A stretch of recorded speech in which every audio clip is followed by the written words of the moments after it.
What is going on, guys, and welcome back to another episode of the Pace and Space podcast right here on Pick Swap Media. Shout out to you guys wherever you're tuning in, whether it is on Apple Pods, Spotify, YouTube, on either of our Twitter accounts. You can catch us everywhere right here on the Pace and Space pod. And we've got a busy night and a busy day of NBA basketball to get into here. One of the more exciting nights of the season, bleeding right into the opening as we are coming here on the news of the firing of Nico Harrison. My name is Sean Barnard, as always, here with my guy Sam Oshtry. And Sam, before we jump into the craziness, how we doing, my friend?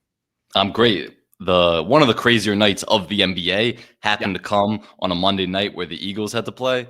So obviously, as diehard Birds fans, we had to watch, and it was one of the more boring football games I've ever watched. Yes. So I had one TV. Good thing for two TVs in this world. One TV going back between every crazy game: Pistons, Wizards, Heat, Cavs, and then Eagles on the main screen. But we got a lot to talk about because crazy night in the NBA always is followed by crazy news away from the court.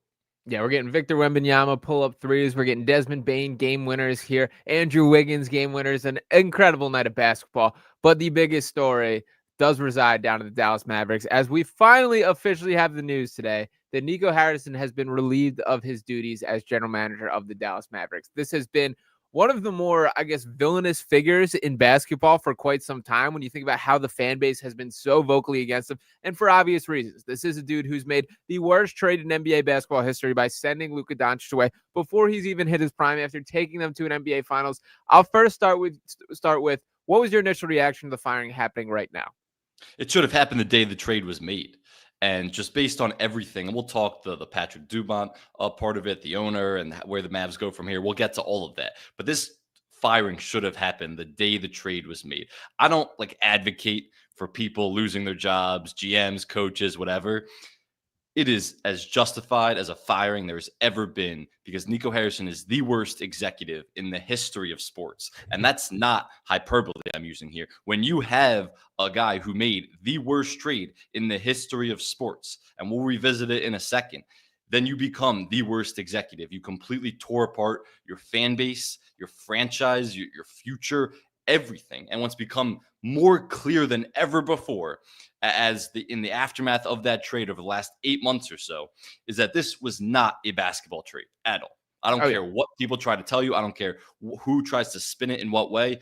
It had nothing to do with basketball. There was no basketball justification for it, whether you're Nico Harrison, you're thinking, all right, the short term, we're getting Anthony Davis back. Oh, the long term, we're getting rid of Luka Doncic. We don't have to pay him a massive extension for a guy that we think doesn't work hard and isn't in good shape and is never properly conditioned and always injured. There's no basketball justification for the trade.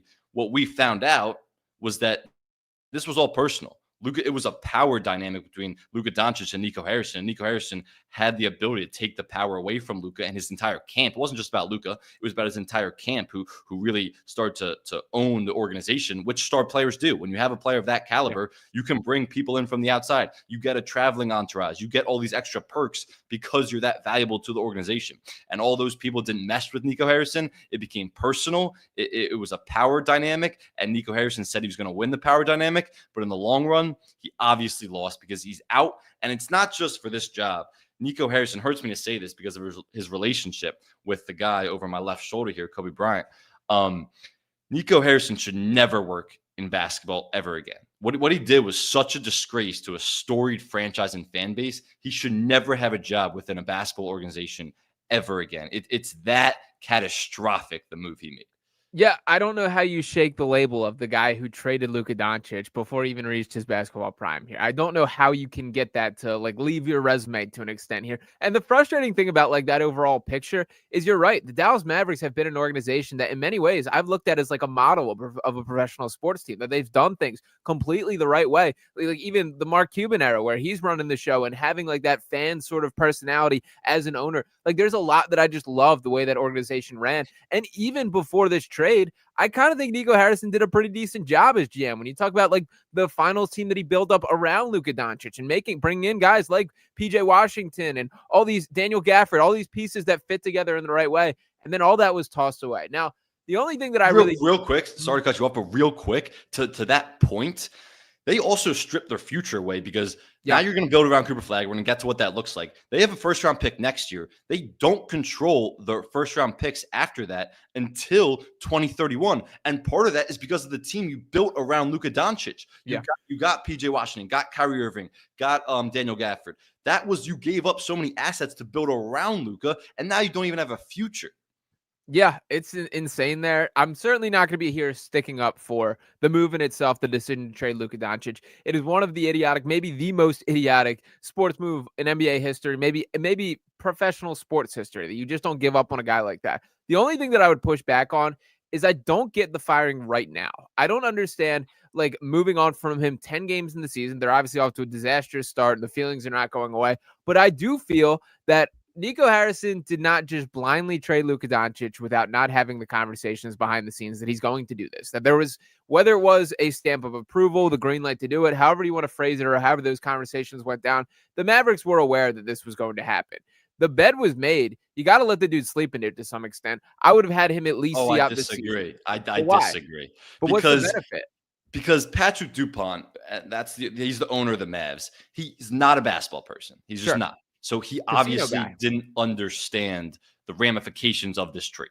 So Nico Harrison pitched it to him. He accepted. He obviously greenlit it. And then in the aftermath, the 8 months after it, he understood how catastrophic this trade was, because he's not a basketball person. He's not Mark Cuban, who loves, eats, sleeps, breathes basketball. Patrick Dupont is not a basketball person. He's a bazillionaire who obviously succeed in other industries. And sometimes when you have a lot of success in other industries, you have the money to invest in different industries that you just are in over your head in. He's not a basketball person even a little bit, and he trusted someone who was supposed to be a basketball person, Nico Harrison.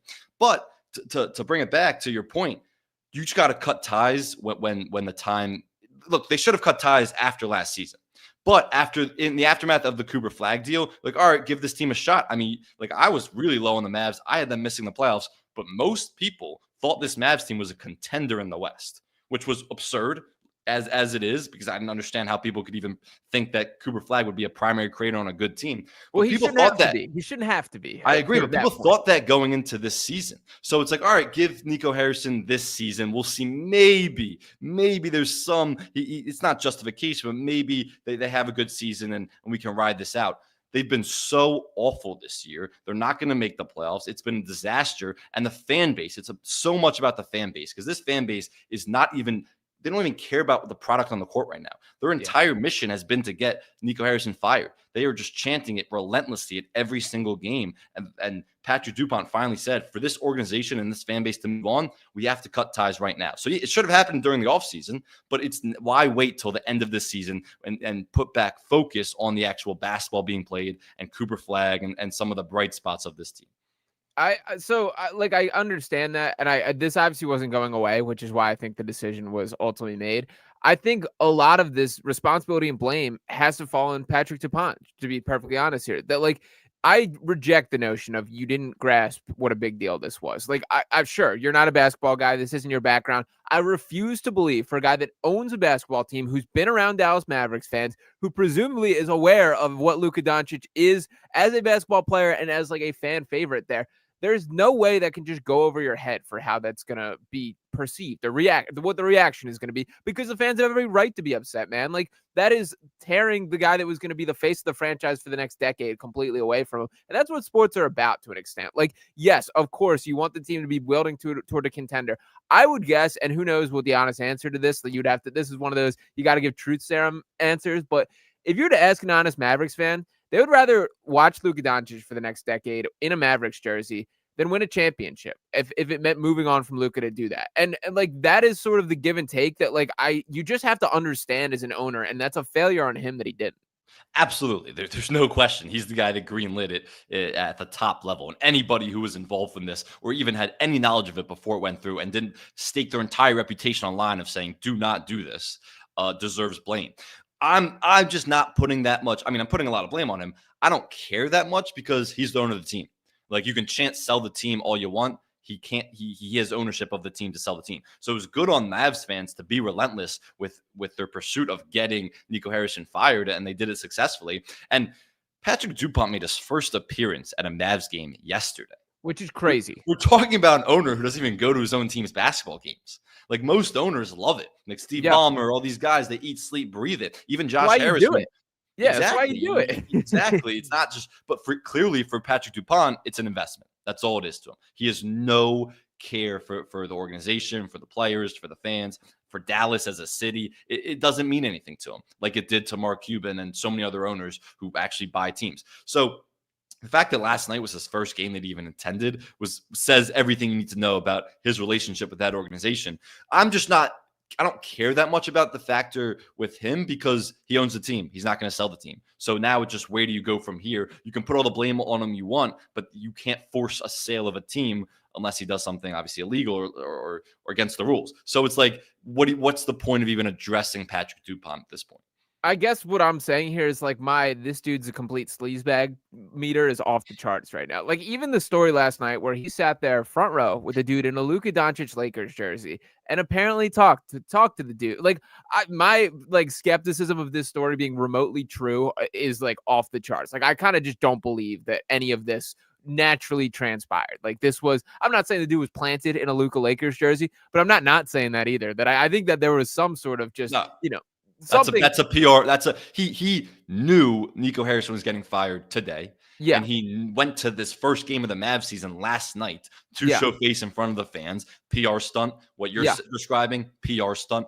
Yes. All of it was a PR stunt. Yes. That is certainly what I'm saying with it. Like him talking about how like he's acknowledging he made a mistake and is trying to earn back the fans' trust. And it's like none of this comes off in like the proper taste to me. Like none of this is genuine. None of this is like, I guess I'll put it this way. If I'm a Mavericks fan, this doesn't win me back that Nico Harrison is fired right here. At the same time, would you rather him double down and say, no, we still believe in the process of that trade and the results didn't necessarily come to fruition with the injuries and whatnot? Like you still want, you'd rather Patrick Dupont take the approach of, all right, I'm taking accountability for this. I realize I made a mistake. It's a devastating mistake that will bring this franchise back potentially decades, even though they got the ultimate lucky draw with getting Cooper Flagg, the number one pick. But still, like this roster is far from ready to compete for a playoff spot in the West. Yeah. But at least he's taking accountability and owning the mistake as opposed to just doubling down on it and keeping Nico Harrison around. And hopefully he just puts a really smart basketball person and a front office together and he just stays out of the way and lets those people make smart basketball decisions to help Cooper Flagg grow and develop into a franchise player. Yeah, I guess you're right in that overall point. Like, the toothpaste out of the tube. There's no fixing that trade. There's no takebacks on this. That like you gotta at some point try and move on.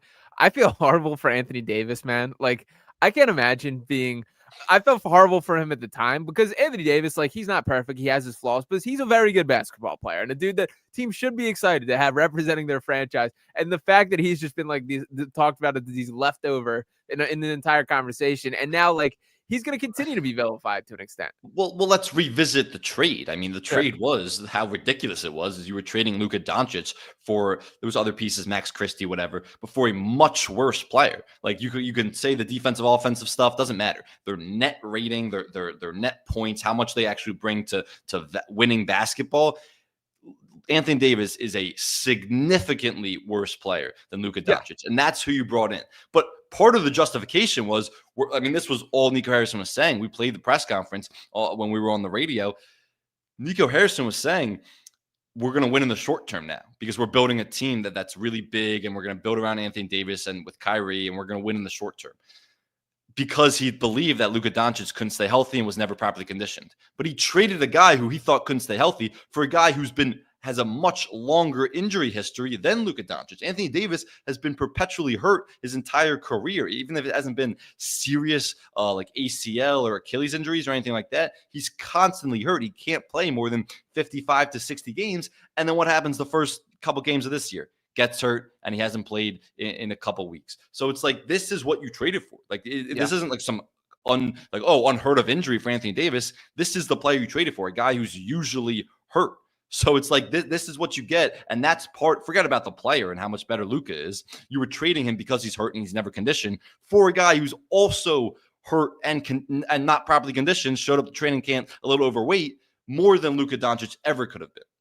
Yeah, I understand the reaction. I just, as a human being, I'm like, I don't know how you can win or feel great about yourself if you're Anthony Yeah. Davis right now. I mean, there's so many guys. Like, think about Klay Thompson, who's having the worst shooting season of his career. Oh, Part of that yeah. is he's been really bad, but part of that Like is he because he signed up hasn't. to play with Luka. Exactly. Exactly. And he was having a decent year last year, a little rejuvenation after struggling with the Warriors the last couple of years, because he was playing along a guy like Luka and Kyrie, and it was the perfect situation as a catch and shoot shooter. He's going to get open shots. And Yeah. now he's being asked to do way too much. He's not getting as many open looks. He's having the worst shooting year of his career, and he's probably miserable. And then you think about Jason Kidd, and I might as well just bring this up right now because you said that somehow the Mavs was a better job than the Knicks. You think about Jason Kidd, who had nothing to do with this trade, wasn't alerted, was just told about it when it was happening, obviously would not have wanted to trade Luka because who has a sensible basketball mind? And he was the Knicks were poaching Jason Kidd to take over as their head coach. That was their top option. And he decided to stay with the Mavs. He obviously was under contract, but if he really wanted to go to New York, he could have figured out a way. He decided to stay with the Mavs after they got Cooper Flagg. Yep. Think about his situation now. Like he's coaching an awful team. They don't have they have a somewhat bright future down the line, but not in the near immediate term. And he could be coaching maybe the best team in the East, a championship contender. It's like there's so many ramifications of people that were impacted from this deal other than Luka and Nico Harrison. It's all because of Nico Harrison. And that's why I say he really should never be involved because of how personal this got. He should never be involved with the basketball organization in the NBA ever again. I will address the Jason Kidd conversation in 1 second. How long until Rob Pelinka slips Nico Harrison a text of a tough day, bud kind of text? I don't know. I don't know how he does that ever. Like it's like he negotiated. I'm not saying he negotiated in bad faith, but he negotiated with his friend. It wasn't like it was a GM he was trying to like cross over. This was his friend he was negotiating with, knowing this trade would get him fired. Like this trade was going to get him fired eventually. And Nico Harrison even said at his press conference in the aftermath of it, he was like, I'm probably not going to be here down the line. Like they'll probably bury me and Jay Kidd. It's like, yeah, not a great sign to be saying that out loud.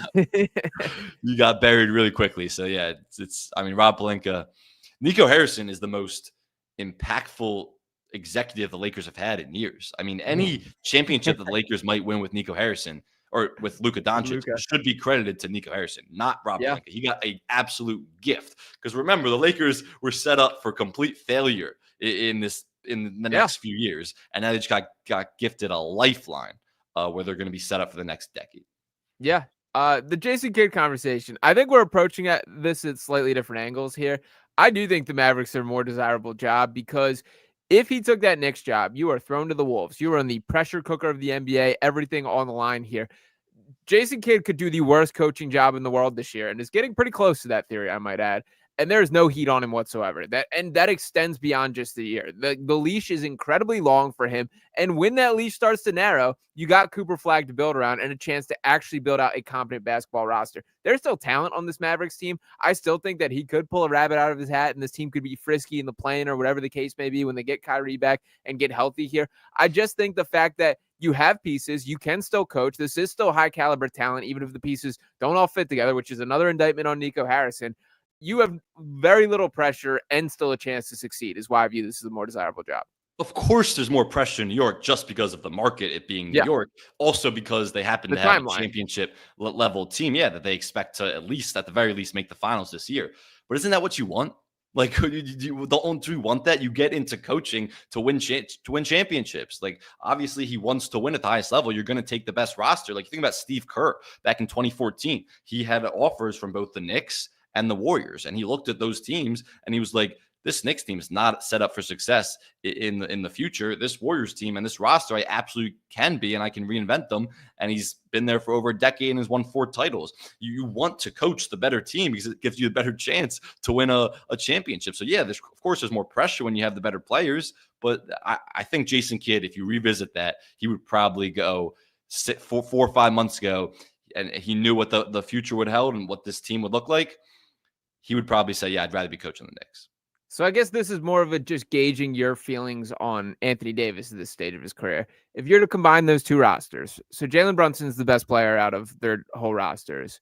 Anthony Davis That's the nicest thing you've ever said about him. Thank you. Yes. And I'm sure we'll revisit a little bit of that conversation a little. But who's the next draft pick if you're lining up the complete combined two teams? I think it's Karl-Anthony Towns. And look, he's flawed. Don't get me wrong. Karl-Anthony Towns is very flawed.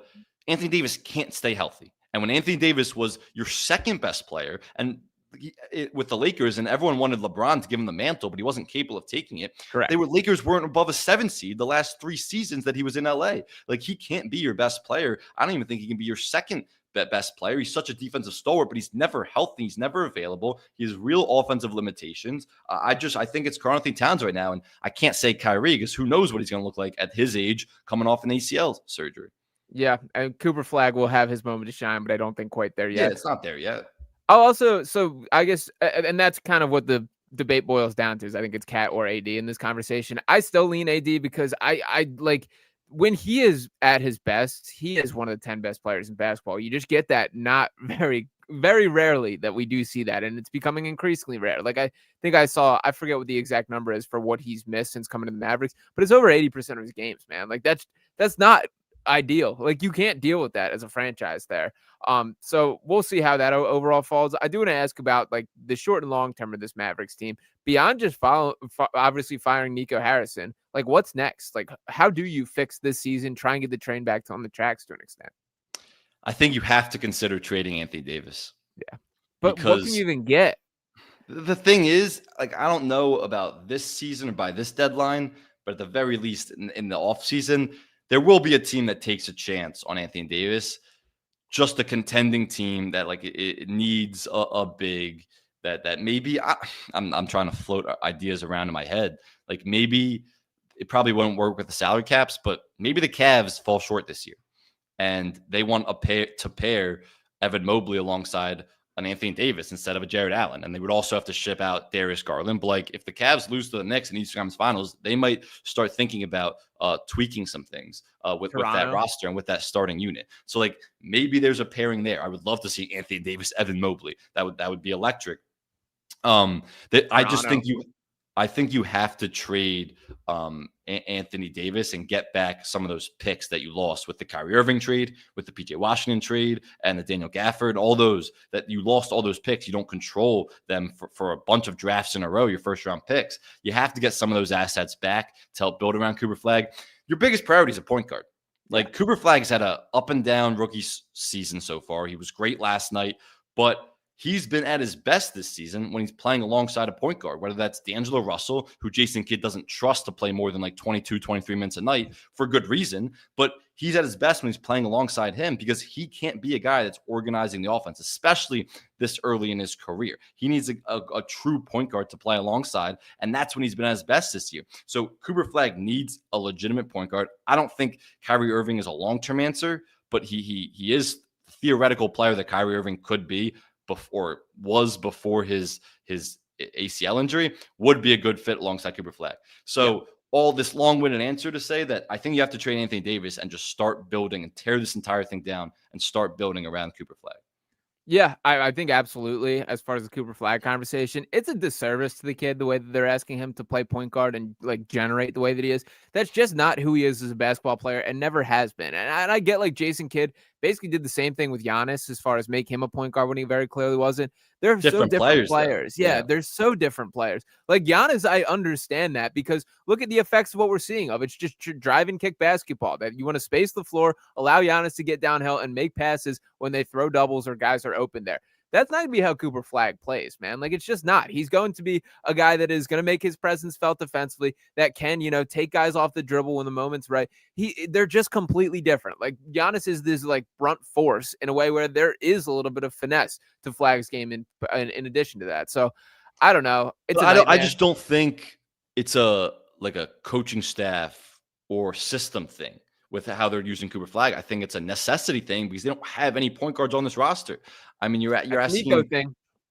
Yeah, 100%. It's a Nico thing. It's how this roster was built in the aftermath of that trade, and because of the injury to Kyrie, you're asking D'Angelo Russell to take on a huge load. You don't want him playing that many minutes. Like Jaden Hardy is giving you some run. All these guys who you're asking to play point guard aren't true starting caliber point guards in the NBA. So it's by necessity he's playing that much at the one, but it's just not good for his development. And it's obvious. I mean, all the numbers and eye test, everything backs it up. He's better when he's not running the offense. Yeah.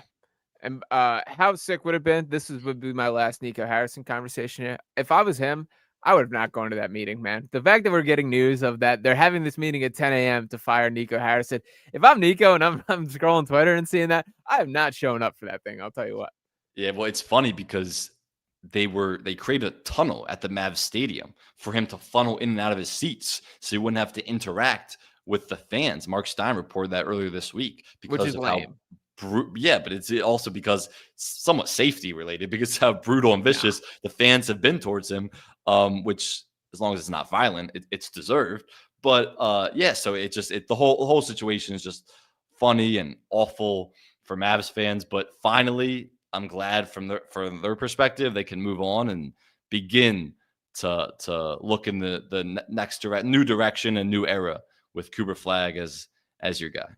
Yeah, 100% there. And let's transition a little bit. I think we've hit on this Mavericks, and I'm sure there'll be more stories leaking out and things that we will want to hit on here. It was an electric night of basketball last night, and I know we want to do the Eastern Conference tiers. Just to shout out a little bit of all went down last night. We're talking about Cade Cunningham, a 46-point triple-double, beating the Wizards in overtime.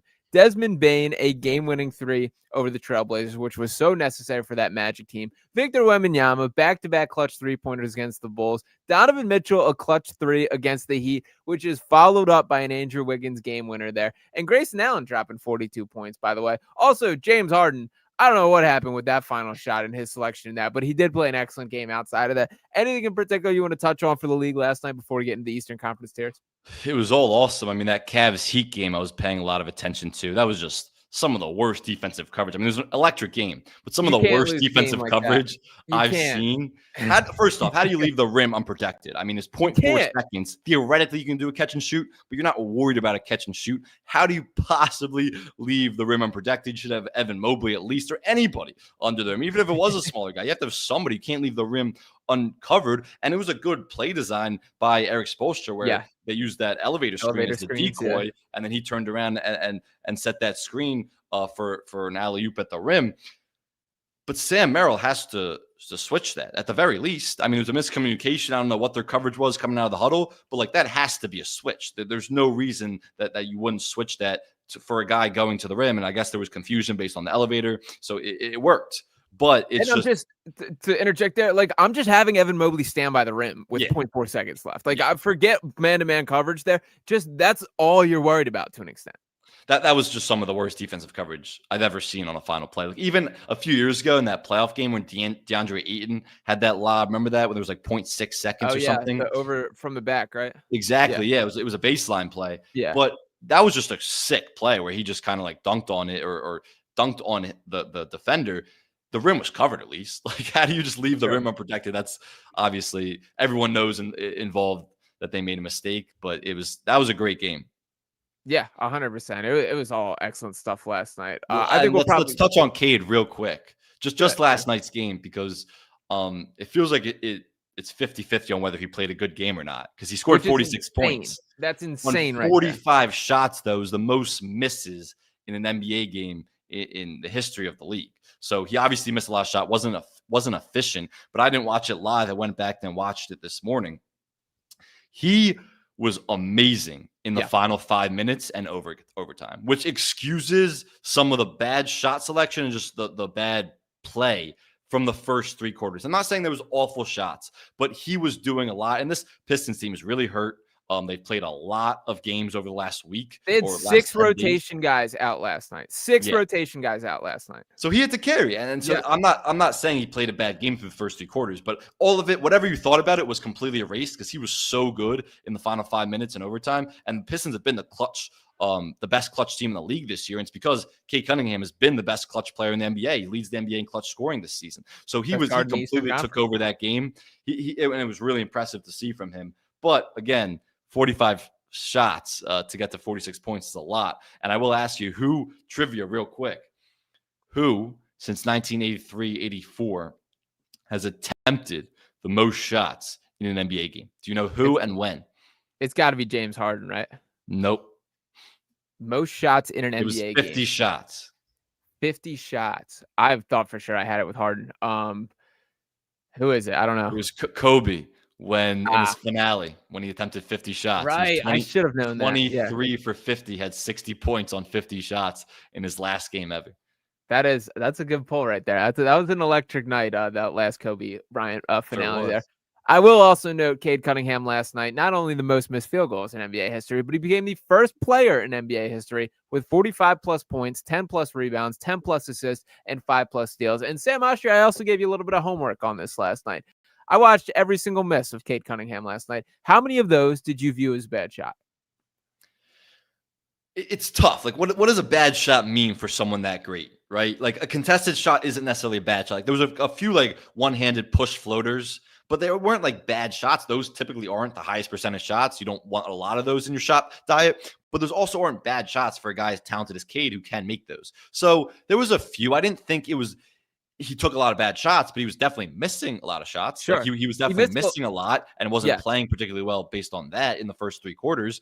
But I didn't think there was that many bad shots. He missed a lot that are like, those are Cade Cunningham shots last night. Like, my answer here is I think he had 2 bad shots out of his 46 misses. Probably fair. Night, which you take that if that's your star. That needed to be an empty the clip game from Pistons superstar, and he did that, man. Like, that was an incredibly impressive performance. Cade Cunningham has taken his game to this next level last night. I thought that was one of the best individual performances of the season. So let's just go right into it as we're talking about Cade and the Pistons, and let's tier these East teams because I think it's pretty clear, and you might disagree just to disagree, that the Knicks and Cavs are I have those two as on a tier of their own.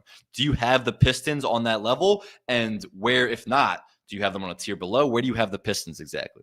I do have the Pistons on that level. And let me set up my whole frame here. So initially I wanted to frame this. I think I'm just keeping it as win the Eastern Conference because the more I think about the league this year, it does feel like it's the Western Conference NBA championship to lose. That I think like the Oklahoma City Thunder are a significant tier above any of these teams that we're about to discuss. I think you can make that case about the Denver Nuggets and feel even better about the Houston Rockets. So I want to keep this strictly Eastern Conference. I have 4 contenders. I have 4 frisky good teams. 4 contenders, jeez. Yeah, Eastern Conference contenders. Yeah. That's still a lot. 3 frisky bad teams, 3 straight up bad teams, and 1 historically bad team is sort of my breakdown here.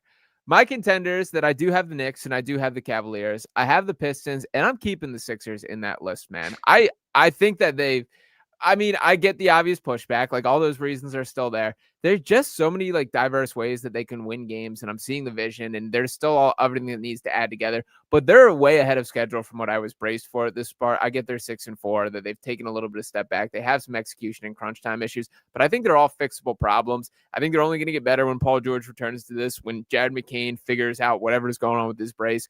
I would think they deserve to be in this discussion, and they've done enough to earn that. Yeah, I mean, I have them a tier below. Fair.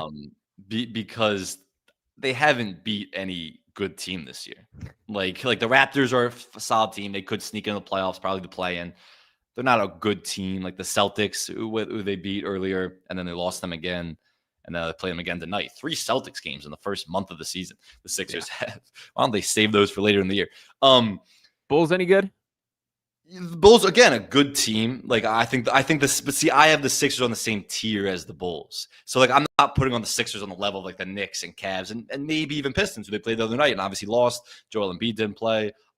It was a game they felt like they should have won. Again, Tobias Harris was out. Some other guys were out for the Pistons. But number one, their third quarter performance has been so awful. They are the worst third quarter team offensively and defensively in the NBA. It's hard to take a team that seriously when they're that bad in any quarter. I mean, it's normal for teams to like have better quarters than others, obviously. But when you're that bad in any quarter, it's hard to take them seriously. That, I think, can and will be addressed as the season goes on. Their end of game execution has been awful in their final possessions, going back to that Pistons game the other night, where I get the idea of going for a quick 2, but why is Kelly Oubre the guy going downhill instead of your fastest, most athletic player, Tyrese Maxey?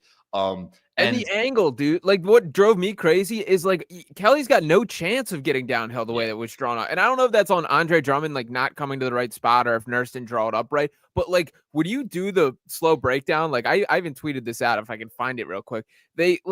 Kelly has 0 chance of being capable of getting downhill at the angle that Andre Drummond got the ball right there. And like, I agree with you. I don't love the concept of Kelly Oubre being plan A in that situation anyway. And the other point is they had a timeout left. So when this goes to disaster, Nick Nurse, you got to burn that last one. Yeah. You can't take it home, brother. That's what I was going to say. Is like you have a timeout. So when you see that play, the quick two doesn't work. Now you need a three. You might as well take a timeout. Maxey ended up getting like a decent look. I mean, it was obviously off balance, fade away, whatever, but it almost went in. But this is now the second or third time this year where in a late game situation, they've used Tyrese Maxey as a decoy. Like, I get the concept of using a player that great as a decoy and you're going to create something else or an advantage for another player. I'm not of that mindset or philosophy when in late game situations. You put the ball in your best player's hand. And they just haven't done that. So late game execution is a thing. This team is also going to struggle defensively. And there's the whole Joel Embiid factor. Like you're not gonna know what Joel Embiid shows up and the health factor and all that. So this team has been. You got to be encouraged. You got to be encouraged in the Joel conversation, right? Yes and no. Like he still isn't moving well. He's so gifted offensively that like it doesn't really even matter his athleticism or his mobility because he's just that good. But like defensively, guys can still go to him at the rim. He doesn't have that lift. When you see a guy jogging up the court like Embiid does, if you're an opposing center, you just should sprint to the rim. He consistently jogs up the court. I'm not saying that's because he's jogging. I'm saying that's more because he's hurt and he can't move at that level anymore. So there's still those factors, and like they haven't been great with him in late game execution because part of it, and then that was the Bulls' loss when they didn't score in the final 4:26 of that game. Part of it's because you play a different style around Embiid than what your style should be, which is what it was to start the year when they're moving really fast and using your athletic backcourt to get out in transition and have great pace. So there's a lot to like about this team. They've certainly surprised everybody so far this year, but they're not on the same tier as the Pistons or the Knicks or the Cavs. I think that they certainly have question marks still. They've far exceeded my expectations. And for the Joel conversation, every single game I've said he looks like he's moving better today. He looks like he's moving better today. By the way, he's 10th in the league in blocks. Like he's averaging a block and a half per game. Like he's not what he once was defensively. I do feel pretty confident he's going to be passable by postseason time. Yeah, passable, but like that's still used to have a defensive stalwart back there. And a lot of those blocks, sometimes those block stats can be a little misleading. A lot of those are him coming over from help. Like, and look, he's huge. Like he's capable of getting blocks. Of course, that's important. Wemby's the best in that. But guys still feel comfortable, and it's pretty obvious watching. The guys still feel comfortable attacking him at the rim and going at him at the rim. He's not a deterrent at the rim like a Rudy Gobert or an Evan Mobley or obviously a Wemby is. And Embiid used to be at that. So that's why I think it's so hard for me to rationalize, because he used to be a guy that was an exceptional rim protector. Yeah, you're right about all that. I also think like to some extent, some of this is mental with him, that he's just going to gain more confidence in his body. Like even little things, like he didn't take the jump ball for the first 5 games of the season. And like he started doing that. And like there's even like little second jumps that I'm seeing that it's like he was scared to do that at the start of the year. So we'll see. There's obviously a possible world where he tweaks something again and all of a sudden all this is for nothing, that steps back and all that. There are question marks here. I'm just could not be more encouraged by what I've seen, even with them being 6-4 with a tough stretch of basketball. So let's go back to that top tier, because I have Knicks, Cavs, and then a massive gap between whatever you want to call the next tier. You have the Pistons in that tier, and probably has a lot to do with Cade. And I love Cade, but I'm not super excited about this Pistons team just yet. So one of when we got into our Jalen Brunson and Cade Cunningham debates here, I brought up the question to you of who's the best player that Cade Cunningham has ever played with. I think that answer is now Jalen Duren, man. He's incredible. Like he's probably an all-star if the season ended today, which obviously there's a ton more time to play, but his athleticism, stylistically, the way they play with him, all these defensive factors that we just sort of talked about with Embiid, he checks those boxes there. There's this like hard-nosed identity that everyone's bought in on Detroit. There's still question marks with a lot of these guys around the edges that they're going to have to find reliable production. I wish Jaden Ivey didn't get hurt. There's pieces like this, but I think Cade is that good that they have to be in the upper echelon of competition here. And there's an identity and depth with this team that I think all connects. I love Jalen Duren. He's incredible. He was a monster watching in person the other night at the Sixers game. He's just such a load to deal with down low, and he plays so hard. He's a great rebounder. He rim runs. There was a stretch where in that Pistons Sixers game where they were trying to feed him a bunch in that pocket pass, that short roll area, and he's just not developed the way a lot of other big men are. And that's kind of the next evolution Yeah. for his game, where he can be a better passer and just a driver and just operating out of the short roll when he runs pick and roll with Cade. So I think that's a next step. But like he's awesome and he's going to get paid this summer. Oh yeah. His contract's up and he's going to deserve whatever contract he gets. Beyond those two, and look, this isn't about Cade. I love Cade. He's not the best player in the East or the best guard in the East, but I still do love him. He's a great player. The rest of that roster is just like when you go and yes, Tobias Harris is injured and he can give you some good stuff. But you go like Duncan Robinson, who's starting right now for this team, who fouled out against Sixers the other night. He's having a great year shooting the ball. He's a phenomenal shooter. He just gives you nothing defensively. Yeah. They target him constantly. The Sixers fouled him out of that game the other night. And then a guy like Ron Holland, who it's the opposite with him. He's he's great defensively, but he gives you nothing offensively. They have too many of those guys. Like Javonte Green had to close the game for them the other night. Jaden Ivey, I like. Seems like he just can never be healthy right now. Tobias Harris is all right. They just don't really have Sar Thompson's great. He's probably their second best player, honestly. It's him and Durant, whoever you want to make the case. But again, the offensive development still isn't there. He's really developed a nice pull-up jumper, but like he's not a trustworthy three-point shooter. Malik Beasley's still a huge loss for them from last year's team. And they're off to a great start, and a lot of it is on Cade's back because he's off to an MVP level start this year. But this entire roster, when you look at the rest of the East, from 1 to 8, which would they have to go in a rotation in the playoffs, I just don't see them at that level. There's too many guys I just don't trust on one end or the other. Yeah, I think that's fair pushback. I like the different angles. I also kind of do think Malik Beasley is going to be back on this team pretty soon. Like really? He's really stirring the pot social media wise of him like working out in Pistons gear, him talking about him in Detroit, you know why, all that. Rozier says he's innocent too. So yeah. Not Malik Beasley hasn't been charged with anything, but right. I think Beasley's got a more convincing case that like But there's a reason like teams vet this stuff. They're very aware of what's going on with the FBI and the NBA and all that stuff. There's a reason he hasn't been signed. If he was completely cleared, he'd be signed. True. And he's definitely an idiot. Like he's definitely not he's made mistakes, this dude Malik Beasley. There's no doubt about that. But he can shoot the lights out of a basketball. And I think like it wouldn't surprise me if I think for a postseason push, there's a pretty strong chance Malik Beasley's back in a Pistons uniform there. I also want to throw at you. I was pretty close to leaving the Cavaliers off this tier, dude. I don't see it. Donovan Mitchell's incredible. I don't see how these all fits together. And the same arguments that you just made with the Pistons, I kind of have for this Cavaliers team. Well, so here's the thing. Darius Garland just got back. Yep. And last year, I'm giving them the benefit of the doubt. It's not the greatest start to the year. I'm giving them the benefit of the doubt because last year, when those four were on the floor together, Darius Garland, Donovan Mitchell, Jared Allen, Evan Mobley, they were as good as any top four in the league. They just were. They were exceptional. They were on the level of those Knicks top four, and the Thunder's top four, whatever. Like they were just so good.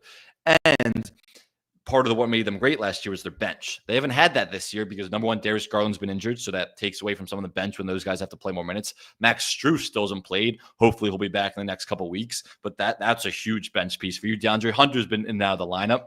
They've dealt with some injuries early start of the year. I just trust this group, at least in the regular season, where they're going to be a top 2 seed. When Darius Garland's back, he just got back, but then he missed another game. Him and Donovan Mitchell and that foursome developing together as the year goes on, and that adds more to your depth. I think they're going to be all right. I just trust what I saw last year, the same system, same coach, where they're going to get back to that level. I do trust them in the regular season. This is where we're getting a little one of those like playoffs versus regular season debates here. Like to contrast them with the Pistons here, I feel great about that team going to war, going to battle, man. I don't whatsoever about this Cavaliers team that we've seen them roll over like 3 seasons in a row where multiple different coaches have questioned their mental toughness. For Jared Allen, I'm not sure how he can like Evan Mobley is absolutely taking a leap and progressing in the way that you hope for as an organization. I don't see how Jared Allen fits into this equation, and he's a good basketball player. But if we're having these same like spacing conversations and things like that, I think there has to be some sort of like roster change up there for me to fully buy into this Cavs team. I think last year was the first year I'm giving them it because number one, it was the real leap that you saw from Evan Mobley as a driver, as a shooter, which there was a lot of spacing concerns going into last year with Jared Allen and Evan Mobley paired together on the floor because they're both 2 non-shooters. But Evan Mobley has developed a real shot. He is exceptional at the top of the key. You can run a lot of actions around him in the short roll when he's running pick and roll with Donovan Mitchell. All of it. He's taken such a great level, and he's one of the best defensive players in the NBA. So him compared with Jared Allen, and then also last year was the first year you really saw a Darius Garland, Donovan Mitchell backcourt pairing work together. They were complementary of each other. It wasn't like a my turn, your turn thing. Yeah. So I think those factors that's why this was the first year last year where I really considered this group as a core, even though they'd been together for years prior. Also, the fact that Kenny Atkinson came over, had his new system. They had the best offense in the NBA. We're playing a lot of playing much faster, playing with a lot of space. All of that is why I consider last year the first year. So I'm willing to give them another chance when the postseason rolls around. And maybe it's not the biggest deal in the world if they're not as good or healthy in the regular season, as long as they're healthy and set up for the postseason. This is the second year of this group in my mind, and I'm giving them the benefit of the doubt. Of like sometimes you have to take those bumps and bruises in the playoffs to figure it out. Yeah, you're giving them more of the benefit of the doubt than I think I'm willing to. I also will throw out, we've gotten into several of these Cade Cunningham versus Jalen Brunson debates. I've thrown Tyrese Maxey in the conversation. We have not given Donovan Mitchell quite enough room in the conversation as he probably deserves here. Where does he fall in this mix, and how close is he in your mind? He's awesome. He's been around forever, so I think the newness of it always comes around. Like Jalen Brunson really came on the scene a couple years ago, and then Cage really come on the scene last year, and this is Maxey's breakout season. Donovan Mitchell's been doing this forever. Like he's since he was with the Jazz and having those amazing playoff performances. He's incredible. I completely trust him as the best player and a guy you can build around, especially when he's paired with a big like Evan Mobley has developed into. I got Brunson and Cade a little ahead of him right now, and then I certainly have Donovan Mitchell ahead of Tyrese Maxey. But like Mitchell's a dude that's been there, done that in the playoffs. So like him and Brunson are two guys I know I can trust in the playoffs. I've been there, done that. By been there, done that for Donovan Mitchell, you mean haven't won 2 consecutive series in his career? Yeah, but I don't put the blame on him for that, right? Sure. Like Rudy Gobert, serious limitations. That entire Jazz team had limitations. Again, the Cavs last year, they were hurt. It's never been, it's my mind, maybe I'm making excuses for him, but it's never been like, oh, this is Donovan Mitchell's fault. He hasn't lived up to his end of the bargain. Yeah, no, I agree with all that. And that's ultimately what kept them in the contending conversation to me is I do feel like Donovan Mitchell is a dude that's due for one of those like deep playoff runs where he's just the absolute man throughout. He's been tremendous in every postseason setting. He is a guy that does seem built for it. So I did keep the Cavs in my top 4 here. How did you tier out the next layer of yours? Can we talk about the Knicks? I mean, they've been unbelievable. They're fine. They've been everything that Mike Brown said they would be over the last 2 weeks. A lot of Jordan Clarkson some lately. Adjustments and bumps and bruises. Yeah, there has been. But they're playing deeper into the bench, but not so deep into the bench. They're really playing like an 8.5-man rotation. Gershon Yabusele's really only playing, and I feel bad for him in a way, but he's really only playing when Mitchell Robinson's out, and you need that front court depth. But really, this team has bought into the player and ball movement, and their whole philosophy is making the defense make a million decisions. And that's really why they've been so impressive offensively, because they're taking the ball off Jalen Brunson's hands, giving more opportunities to Mikal Bridges as the ball handler. OG Anunoby's having an awesome season, shooting the hell out of the ball, averaging his most points in his entire career. So this entire unit as a whole has been so much better just because of the systematic changes, where a couple stats show this. Number one, they're 5th in the NBA in passes per game. Last year, they were in the bottom half of the league. They're also, their shots, their field goal attempts late in the shot clock, either late or very late in the shot clock, are way down. Last year was Brunson dribbling a million times, take a shot late in the shot clock.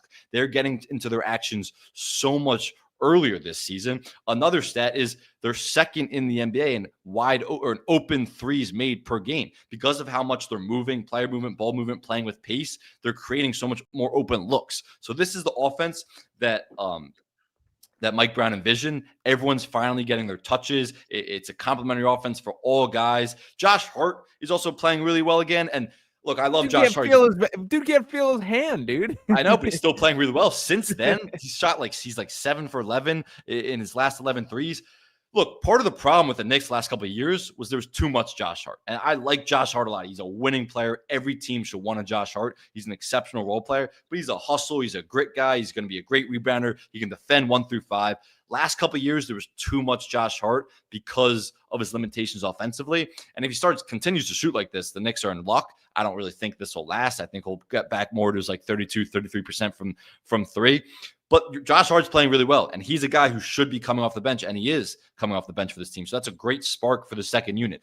Deuce McBride's obviously playing well, and Mitchell Robinson has been exceptional on the glass. He has a 30% offensive rebounding rate. It's not going to keep up throughout the entire season, but if that did, that would be the highest offensive rebounding rate in any player for a single season in the history of the league. Steven Adams also is on pace for that with like a 25% offensive rebounding rate. Mitchell Robinson has been a beast on the glass. This team is just coming together in a way that you wouldn't even have expected this early into the year. I'm sorry I'm not moved by them defeating the Brooklyn Nets 134-98 there, Sam. You play who's in front of you. Yeah, well, if I can't get points for the Sixers being strong out of the gates because they haven't played anybody, then only good win that the Knicks have is over the Cavs in the first game of the season. I mean, that's their biggest challenger, right? So that's important. That's one win. So they've had one impressive game, sort of in my mind. I actually wouldn't say that. I was at the Bulls game. The Bulls were undefeated at that point. The Bulls are a real threat in the East right now. They're at least in Bulls that middle got their tier. lick back. It was the Knicks getting their lick back because the Bulls beat them first. Yeah, the Bulls won in Chicago, and the Knicks played them back in New York in the next one. So that was an impressive win, though. I don't buy the defense still, man. You can't convince me. And I'm looking at ninth in the league defensively this year. Yeah, I know. I see they're 10th in defensive rating. They're 5th in opponents' points per game allowed. I don't believe in that to last. There is no way or form that you can have a defense with Jalen Brunson and Karl Anthony Towns on the floor consistently and for that unit to be good over the large duration of the season. When you're not playing the Brooklyn Nets and the Washington Wizards and teams like that on consecutively, that number is going to float right back up. I think they're so great offensively that it might not matter this year, especially considering how bad the East is. Yeah. Can you beat the Thunder with that formula? Can you beat the Nuggets with that formula? Probably not. But how bad, and not bad, I mean, just mediocre the East is this year, I think that formula can work, especially when paired with Mitchell Robinson, who's, if he can stay healthy and be healthy for the playoffs and give you 20-plus minutes a night, he can't. Hopefully for their sake, he can. If he can't, that's a real problem for their depth. But if he can, he's paired at that 5 alongside Karl Anthony Towns. Like, there are ways to hide them, and they're so great offensively that it might just make up for their defensive limitations. Do you think the Knicks believe that Mitchell Robinson can stay healthy over the duration of the season? No, I'm sure they're holding their breath every time he's on the floor. Yes. But, do you think the Sixers can believe that Embiid can stay healthy? Definitely not. You think the Mavs and believe that Anthony Davis can stay healthy? Maybe Nico Harrison did, but nobody else believes that. There's guys who are just injured in the league, and you just got to hope for a healthy season. If you're not going to let me be feeling good about the Sixers because they've played nobody, I cannot let you feel good about the Knicks because they've also played nobody to this point. So I'm going to Go ahead. I was going to say, let's go to the next tier of the East, right? Because I think the Pistons are a little below the Knicks, Cavs. You have the Pistons on the same tier, and you have the Sixers on that tier. So what does your next tier look like after that? I call it the frisky good tier is the way that I call it. I have Milwaukee Bucks in here, the Miami Heat, the Boston Celtics, and the Atlanta Hawks. I have a feeling yours is going to look a little different. Yeah, it's an interesting. So I have the Bulls, Bucks, Sixers, Heat. Okay. In that next tier. And assuming we're taking the Pistons out of it because we already discussed them. So in that next year, I have the Bulls, Bucks, Sixers, Heat.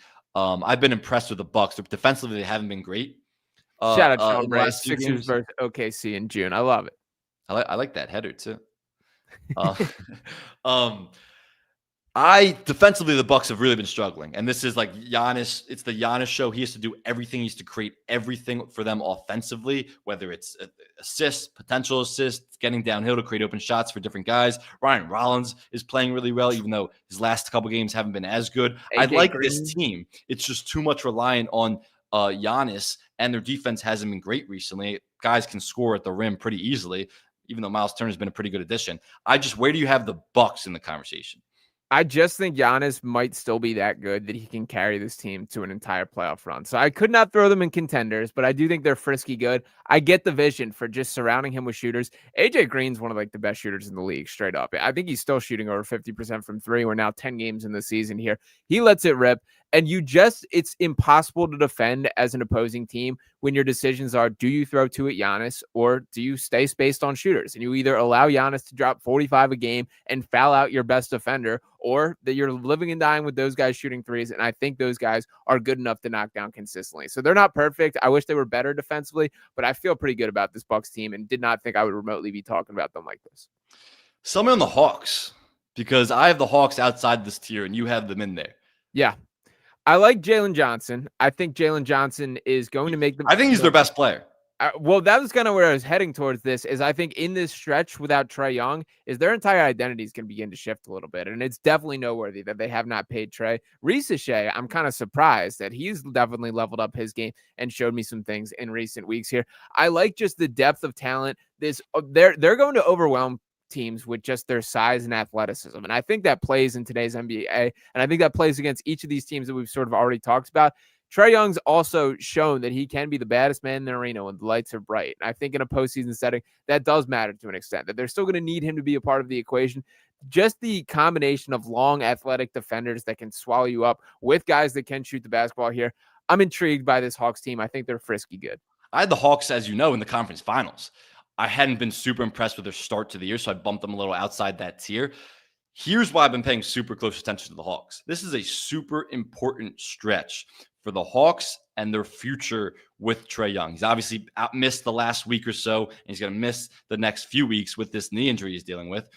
Jalen Johnson looks like he can be the best player on this team, and they're playing good basketball without Trae Young. Why that's so important is because Trae Young hasn't been offered an extension. He's going to enter free agency. And I think he expected or wanted an extension from this organization, as you do for most star players. But the Hawks have refused to give him an extension. And what you're looking at with this Hawks team in their future, as they examine, should Trae Young be a part of their future, the Hawks own the Pelicans' first-round pick in this upcoming draft. Yeah, great organization down there in New Orleans. That pick could be the top pick in the NBA draft. If you get that pick, and I don't know the exact deadlines of the extension when he has to be worked out by, but we know the draft is before free agency, of course. If you get that top pick or Darren Peterson coming in, someone like that, why would you keep Trae Young?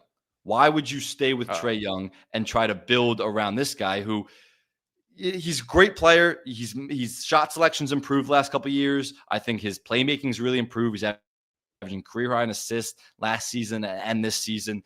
So there's a lot to like about him, but you also haven't had that much success around him. So why not try to pivot your future of your franchise if that Pelicans pick is a top pick in the draft? And that's, I think, what they're really paying attention to is like over this next month, how good do we look without Trae Young? What does this team look like without Trae Young if we got this top pick in the draft? Can you refresh my memory for how they got that Pelicans first pick right there, Sam Oshtry? Well, the Pelicans wanted maybe the greatest big man of all time. They call him Baby Jokic. His name is Derek Queen. So the Pelicans traded up to get him because they wanted him that bad. And the potential first overall pick. Well, the Pelicans obviously didn't think it was going to be the potential first overall pick. I think the Pelicans, and I thought the Pelicans were going to be vying for a playoff spot. It hasn't worked out that way, and they're going to be not just in the lottery, but have probably one of the worst 3 to 5 records in the league. So yeah, it's going to be really bad for the Pelicans, and they're screwed as a franchise, to say the least. Yeah, almost like somebody was talking about how this was like a historically bad decision and got all the pushback from Sam Oshtry for not only was it an insane overpay, but you all are like slipping back as a franchise and allowing another organization to benefit. So incredibly bad trade. Not quite. Derek Queen has looked awesome, though. If you're going to talk about that trade, let's talk about how great Derek Queen has looked. It's noteworthy. It's without Zion on the floor. Another reason why it was a bad deal, by the way. Another reason why it was a bad deal, by the way. You can't play with your best player. I wouldn't say can't play with him. I think that was the only stretch he did play with him was the first week or so of his NBA career. Those guys, once they get more reps together, if Zion ever returns healthy, they'll be paired well together, I think, because Zion can play more point and you can kind of let Derek Queen do his thing as a hub. Or anything, right? Baby Jokic doesn't like the pass or anything. He doesn't want the ball in his hands, huh? He does, but like you can still use him as a hub. You still have a Jamal Murray. Not that Zion's anything like Jamal Murray. Zion's a downhill driver, but you can still use him as a hub, and Zion can be used more as like a cutter. You're trying to sell me on Zion and Derek Queen pick and rolls right now? they're both such great, unique players. They can find a way to work. And I always have that theory about no matter what type of players you are, if you're that good and unique of basketball players, you can find a way to mesh together if you have a good coach. Well, I just hope the Hawks absolutely nail this first overall pick, courtesy of Baby Jokic to the New Orleans Pelicans, right there. I I'll mean, let this you go. draft is unbelievable again. So yeah, they probably will. By the way, I was thinking about this last night. Cam Boozer, who's incredible as well. If I'm Caden Boozer, I am furious, dude. I shared a womb with that man. We are twins. That dude is 5 inches better and like better at every aspect of basketball than me. That's crazy. I mean, Cooper Flagg has a twin. That's true, actually. And that guy couldn't even play at Duke. Like, there's levels to it. At least Caden Boozer is good enough to still play at Duke. That's a good point. So yeah, we'll table that one for now. What's your next tier of teams? So my next tier of teams is I have the Hawks, Okay. and then I have the Magic, Raptors, and Celtics. And I think we should really talk about this Magic team and how much they've struggled. And I'll let you go on the Magic for a little bit. So I'll start off by saying I think it's a huge deal that Desmond Bane hit a game winner last night. Like, I think that is the type of, like, they just needed to see that. They needed to see the ball to go through the hoop to get a big win like that. And it come from the guy that you just traded the future for to be a huge part of this. It still makes basketball sense to me why this should work. With Desmond Bane as a floor spacer, with Paolo Banchero and Franz Wagner as the guys that are attacking the rim, dishing out right there. I don't think they did quite enough in adding shooters. Like, it's kind of just Desmond Bane. Jace Richardson, we don't really see off the bench whatsoever. Who's a guy that I think could bring something to that team. Jalen Suggs, like, I'm selling a little bit of Jalen Suggs stock. I hate to say it here. I love him as a basketball player, incredible defender. It's a lot of pieces that I just don't think fit quite well together here. I want to be a Magic believer. I want to be a Magic fan. I want this team to be good. I think the honest reality is they may not have a guy that's capable of being their number one guy, and that's an indictment on Paolo Banchero. It directly is. You thought that getting Desmond Bane as a movement shooter, as a guy who can shoot off the dribble, would really address your shooting and offensive concerns. It hasn't at all. Yeah. They're still fourth worst in the league in 3-point makes per game. And the volume's like way too low. Exactly. And it's just, it's like whoever goes to Orlando, it's just where shooters go to die. I mean, think about Kentavious Caldwell-Pope. Kentavious Caldwell-Pope has his worst shooting season last year when he went to Orlando after shooting 40% from three. Desmond Bane is shooting 27% from three this year. He's a career 40% three-point shooter. If you can't shoot, you can't score. It's not really that complicated sometimes. And Paolo Banchero, their best players, can't shoot. Franz Wagner, both those guys around 32, 33% for their careers. Jalen Suggs, a little better than that. He's actually shooting it well. He's shooting 40% from three this year, but not a guy who historically in his career can shoot. If all your best players and your creators offensively aren't threats from deep, it's just hard to build an offensive system. I do think Jamal Mosley is on his way out. It's just been so bad offensively. You want to bring in a more creative, innovative offensive mind. And defensively, this is why they've been struggling a lot recently, even though they got that big win last night with that Desmond Bane buzzer. Defensively, they're typically a top 3 to 5 team in the league. They're around league average this year defensively. So when you have a league average defense and a way below average offense, it's going to be hard to win games at that level. And it's been really disappointing. A lot of people had this team as a potential sleeper to win the East and make the finals. It's been super disappointing in Orlando, and I do think changes could be coming very soon.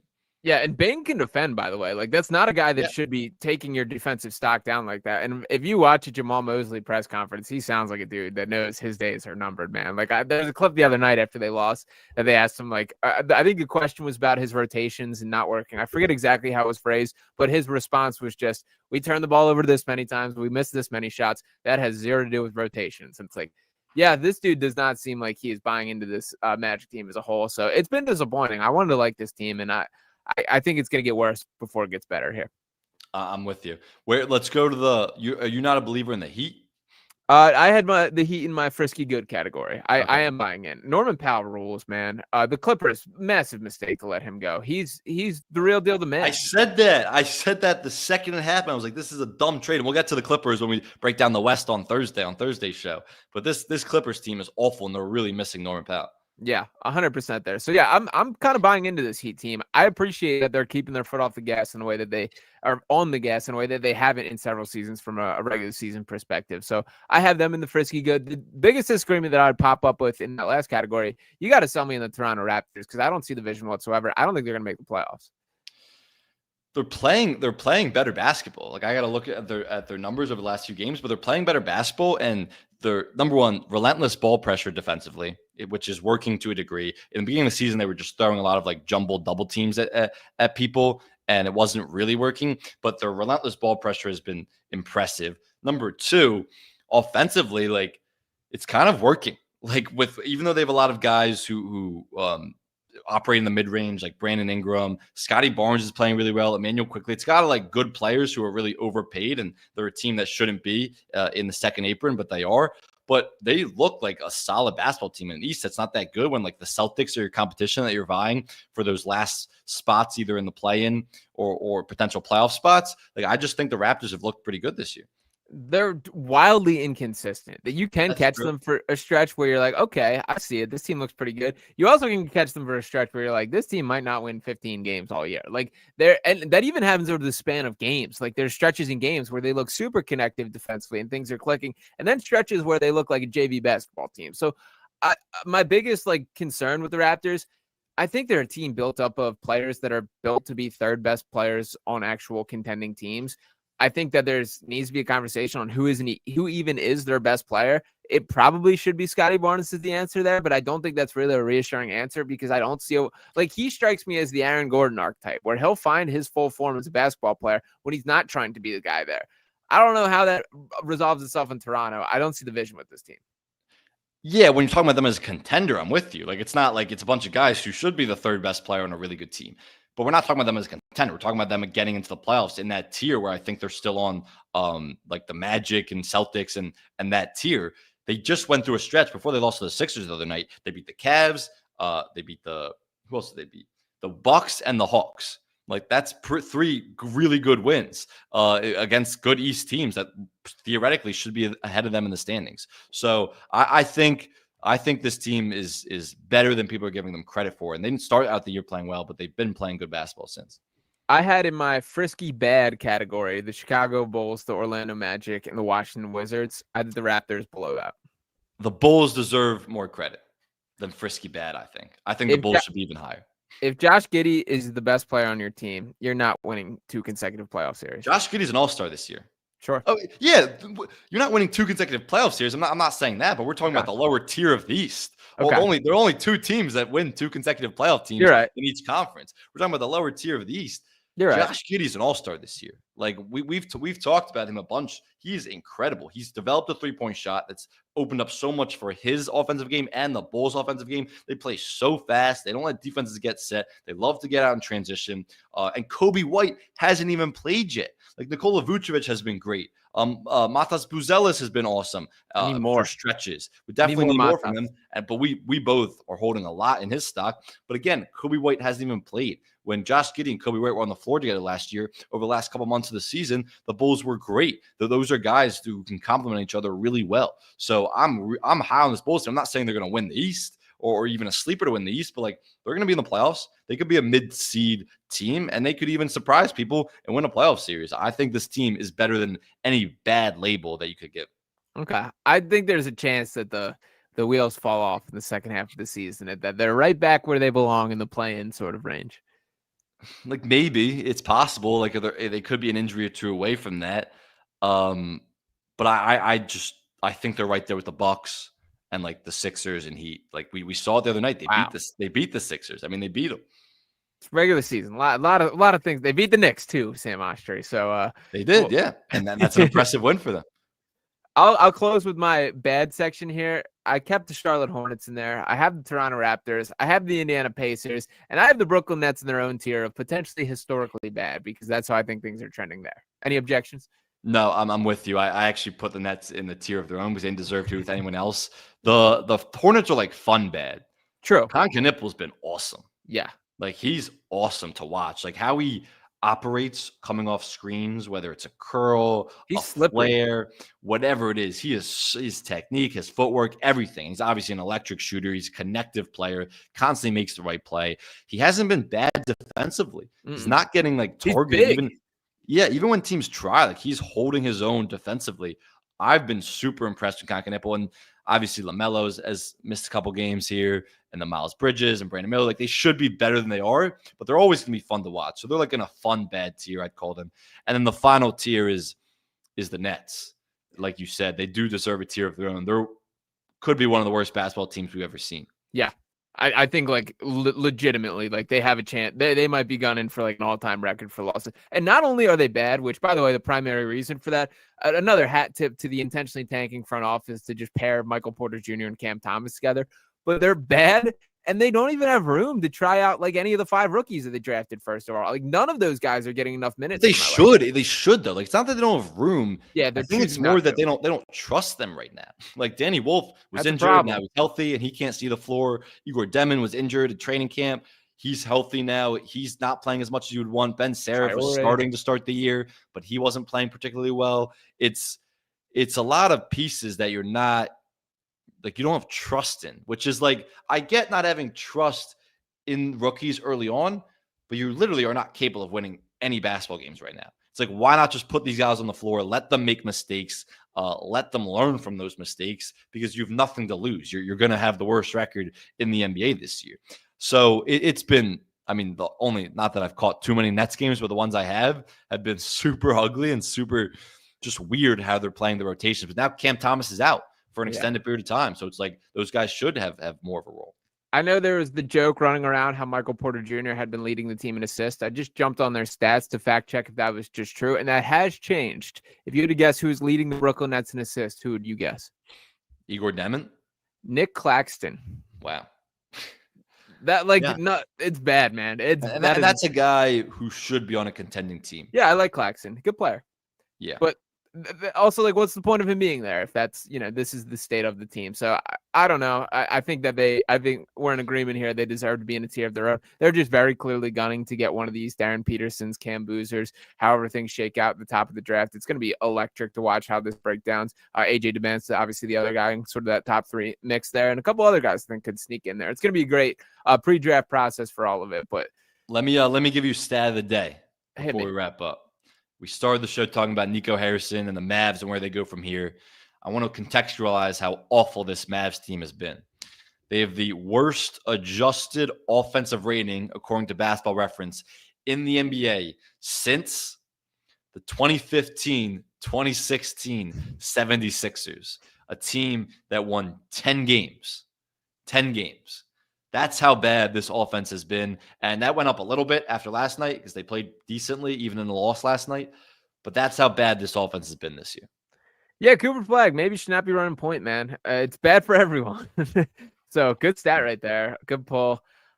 Very eventful day in the NBA and a very eventful night last night. So any final words before we sign off here, Sam Oshtry? No, we'll be back Tuesday. Or Thursday. We'll be breaking down a lot of the West, stock up, stock down stuff, and we're gonna hit the West tiers, contenders, all that stuff.